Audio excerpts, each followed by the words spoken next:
Hi,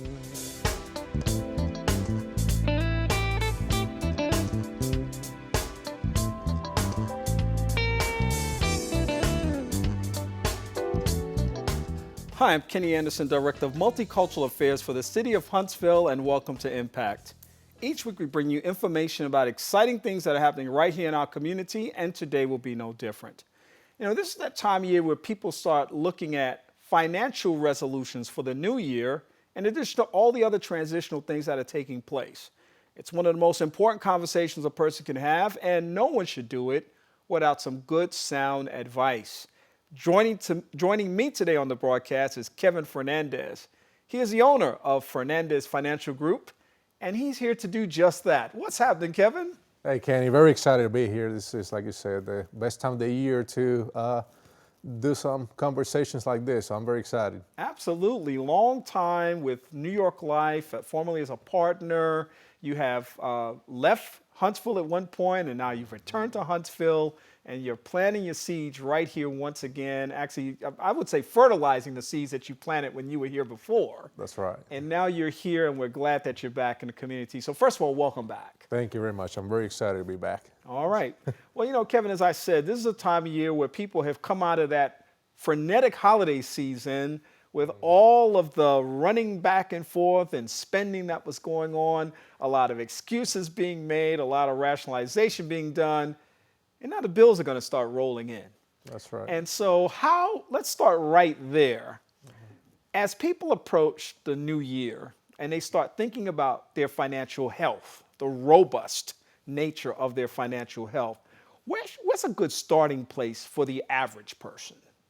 You know, Kenny, the most important part when you start planning for finances is creating a budget, right? But just like you mentioned, right now, all the bills are coming in for all that spending at the end of the year. And so part of the strategy, in my opinion, should be to start eliminating those debts that you incur at the end of the year. One by one, started with the smallest one. I know some people may recommend that you start based on the interest rate on the credit card, but I believe that it's more important to have small victories along the way to build up on that momentum. So start with the smallest debt and build up on that and take that money, move it to the next one, and so on and so on. You know, there's a lot of wisdom in what you say, because the traditional wisdom is, like you said, start out with the card that has the highest interest rate and start whittling that one away. But interestingly, just like people have weight loss resolutions at this time of year, they say, I'm going to lose 20, 25 pounds over the next 3 to 4 months. 3 to 4 months later, they've lost 2 pounds, and they're kind of like back and forth. They get discouraged easily. Right. When in reality, if they had to say, you know what, I'm going to lose a pound a week, and maybe they surprise themselves and they've lost 2 pounds, or maybe they surprise themselves and they've actually gained 1 pound, but it's not such a devastating defeat as it would be if you have these grand thoughts. So that's actually, I think, some really good advice. And people that have a lot of debt, kind of to connect with your budgeting suggestion, should sit down and develop a budget. So what's a good starting place for that?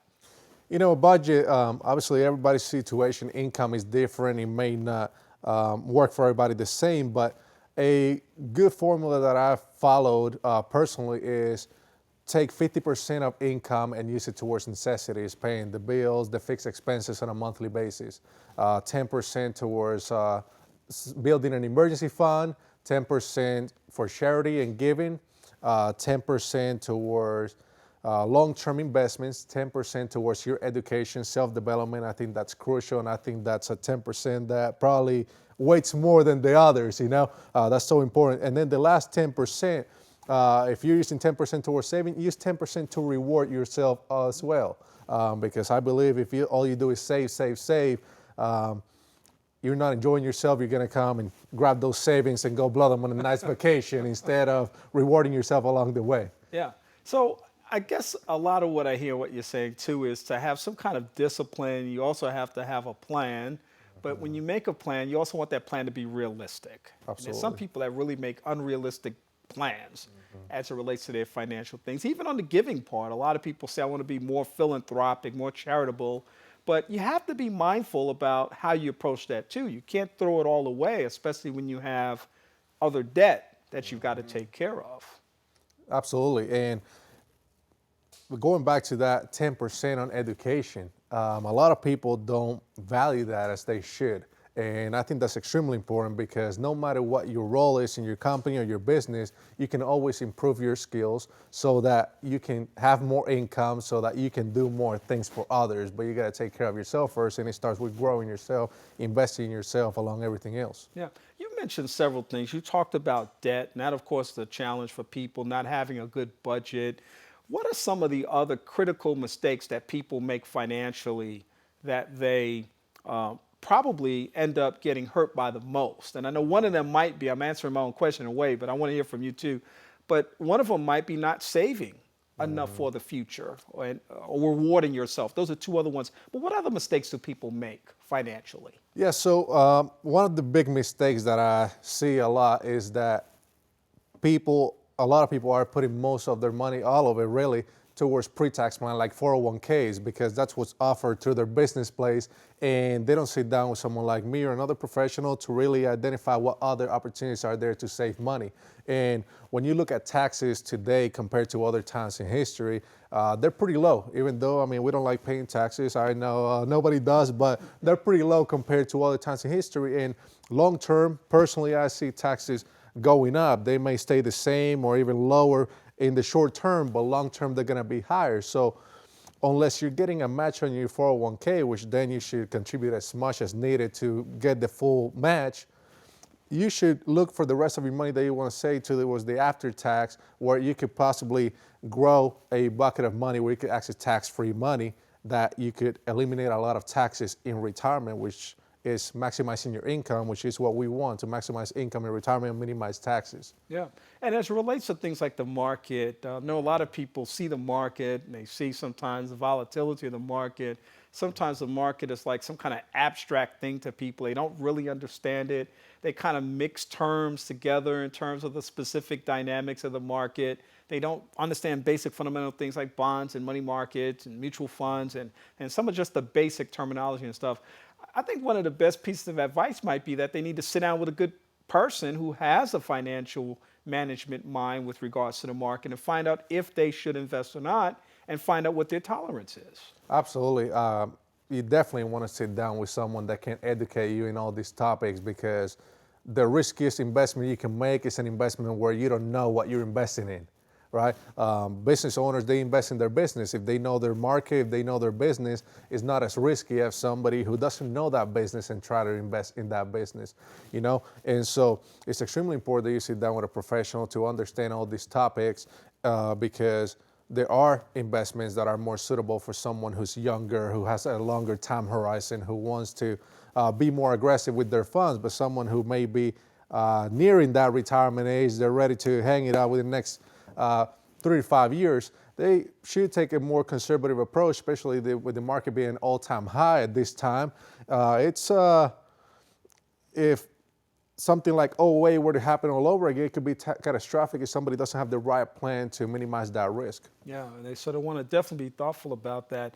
And then, as you said, depending on the person, depending on their assets or even liabilities, the choices that they make moving forward would be contingent upon a good, thorough scrubbing of all of those kinds of things. And so when you start thinking about the different demographics in our society, you know, you've got families and families of different structures, and you have compositions. I shouldn't really say structures, but you have single parents, you have two-parent families, you have parents that are separated and some that are divorced. So all of those dynamics, I'm sure, would affect the financial picture of a person's life. And then you have couples, new couples that are just starting out or even anticipating getting married, and then some that had been in it for the long haul. And then you have seniors out there who are on fixed incomes. You have all these different groups of people out there. So it's really not a cookie cutter approach when you start talking about financial management and decisions. It really takes a lot of thought and conversation.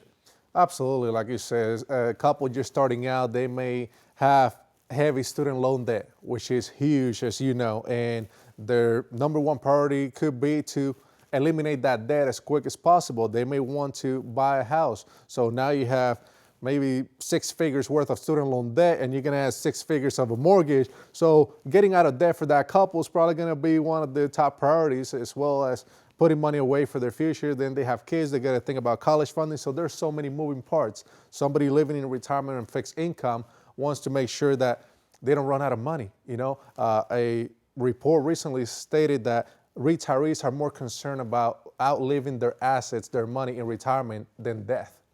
That, I don't want to say Stunning. shocked me, because I believe it, but it was a strong statistic. It was a strong message, and that's something that I personally want to focus on with the retiree market, is showing them ways that we can maximize their income and make sure that they have a pension-like stream of income for the rest of their life. Yeah. This whole conversation that we're having today is so valuable and so important because money does matter. And the ways that we think about money matters as well. I was talking with my interns recently, and we were talking about a book called The Millionaire Next Door, and talking about how conservatively millionaires live their lives. And so you have this one image of what a millionaire is and how, if I had $1 million, how I might go about doing it. And the reality is that perhaps a lot of people don't have $1 million because of how they're going about doing it. And so there's a mindset that goes along with how you approach money as well. And I'm sure that that's equally important in terms of the conversations that you have with people to assess their mindset. Absolutely. To start building wealth, you gotta get the mindset of pay yourself first. There's two types of people: those that get their paycheck, they spend, and then they save whatever left over. Well, what happens most of the time? There's nothing left over after you spend the money, right? So you have to receive that money, pay yourself first, have that discipline, have a system in place, a plan in place, where every check that comes in, you take 10%, move it to another account, or 20%, whatever you can, and spend the rest. And it's funny you mentioned that book, because I've read that book several times, and it is, you think of a millionaire as somebody who's spending their time and money at the country club, driving the luxury car, wearing $5,000 suits and $5,000 watches, and the book says something completely opposite. That's right. So that's right. Yeah.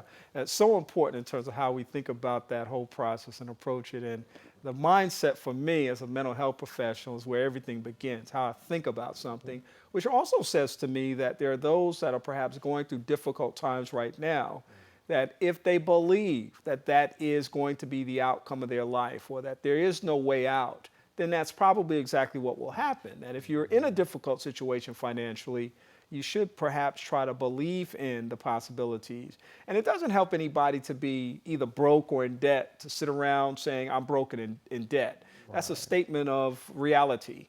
Right. The truth is that persons should really get involved with figuring out, how do I change this situation? How do I change these circumstances? And you really want to, even if you don't have it, you want people to walk around you saying, you look like $1 million. Because it's that whole sense of how you carry yourself that also says something about where you go with these kinds of issues in life. And of course, financial management is one of them. Kevin, you actually help people and assist them with understanding more through educational initiatives on financial management. How can people get in touch with you to find out more information about how they might be able to have a more productive 2017? Yeah, so my Facebook page, first and foremost, that's an easy way, Fernandez Financial Group. You can find us on Facebook. My contact information is in there as well. People can call us directly from there, message us. That's very effective. But also via email at kefernandez, Fernandez, at ft.newyorklife.com. Or my office phone number is 256-517-5962. All right, so lots of ways people can reach out to you. I'm going to reach out to you myself from time to time and just find out some ways that we can inform the community more about these financial challenges that they may face, as well as financial opportunities. I see both sides of the coin. Absolutely. And those individuals that are listening today should certainly know that it's never too early to begin, and it's really never too late to begin. I know technically, life is finite, but if you're 40 or 50 years old this afternoon listening to the show, 60 years old, don't give up and say, I've lived my life, I've wasted everything. Let's figure out a way to really salvage something and really make something happen, because it's possible. I mean, there are all kinds of stories in life that demonstrate that. Absolutely. I mean, with medicine, the way technology advances, people are living longer than ever. That's right. You know, so if you're 40, 50, you may be halfway through, if not better than that, you know? That's right. So it will get better. That's right. Kevin Fernandez is owner of Fernandez Financial Group. Kevin, thank you for being here with us today. Thank you very much, Kenny. All right. We want to thank you for being a part of our conversation. We hope that you've taken away some great tips on how to manage your finances in the new year. And we hope that you will like our Facebook page so that you can see more of this video that we've just shown you, and also see some behind the scenes shots of what happens when the cameras stop rolling. For Impact, I'm Kenny Anderson. I hope that you have a great day.